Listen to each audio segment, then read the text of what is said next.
আজকে আমি বানাবো দেখো পুঁই শাকের ভাজা।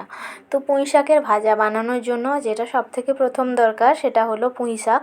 তো এখানে দেখো ফ্রেশ পুঁই শাক আমি কেটে ভালো করে ধুয়ে পরিষ্কার করে নিয়েছি। তারপরে কড়াইয়ের মধ্যে দিয়ে আমি এটাকে ভালো মতন কিছুক্ষণ সেদ্ধ করে নেব। তো দিয়েছি সামান্য মতন লবণ।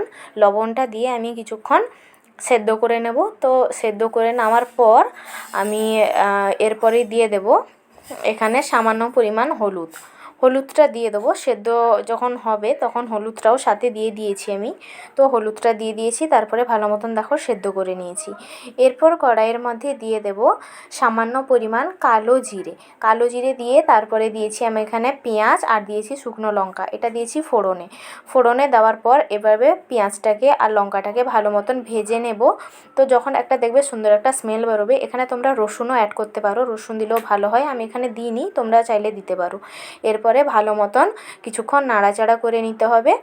তো কিছুক্ষণ ভালো মতন নাড়াচাড়া করার পর প্রায় 5 থেকে 7 মিনিট নাড়াচাড়া করে নিলেই তৈরি হবে পুঁই শাকের ভাজি। এটি খেতে খুবই ভালো লাগে, যারা পছন্দ করো তাদের খুব ভালো লাগবে। Ta ta, by.